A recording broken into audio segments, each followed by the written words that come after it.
Eto daw ang totoong kwento. Simpleng kwento lang daw ito ayon kay Attorney Barry Gutierrez, ang dating spokesperson ni Attorney Lene Robredo. By the way, bago yan, medyo hindi nagustuhan ni dating Senator Antonio Trillanes ang pagtanggap nga ni Attorney Lene Robredo kay Sara Duterte. Siguro mas magandang sabihin na hindi niya nagustuhan ang ginawang ito ni Sara Duterte dahil hindi naman kasi ganun ang ugali ni Attorney Lene Robredo na ipapahiya ang isang tao. 'Di ba? Na-inform siya right there and then, nasa biyahe na, papunta na si Sara Duterte sa bahay ni Attorney Lene Robredo, alangan namang ipagtabuyan, 'di ba? Siguro naman ay hindi maganda ring asal 'yon dahil ang pagkakakilala natin sa mga taga-Naga ay napaka-welcoming and accommodating sa mga bisita nila, lalo kapistahan nga ngayon sa Naga City. Ito yon, simpleng kwento daw, dumiretso sa bahay ng biglaan. Biglaan. At mukhang walang pasabi. Pero meron daw kasing isang friend, etong si Sara Duterte, na nag-arrange daw. So minsan titignan natin ng mabuti, sino ba or ano ba talaga ang totoo.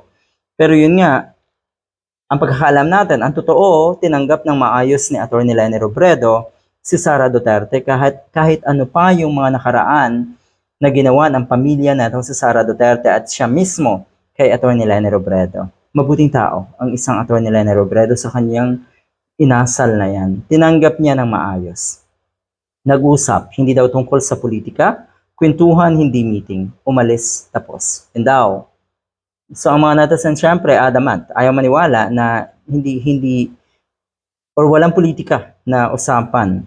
Dahil yun nga, personal lang naman daw. So parang kung titingnan natin, sana doon sa isang oras na yon ay hindi sila naubusan ng mga personal matters dahil ang mga politiko, kahit saan dalhin po natin yan, ay hindi maiiwasan na pag-usapan ang politika. Anyway, dito sa puntong ito naging mabuting host si Atty. Lene Robredo, tinanggap ng maayos, hindi ipinahiya. So ibig sabihin napaka-positibo ng pananaw ng isang Atty. Lene Robredo.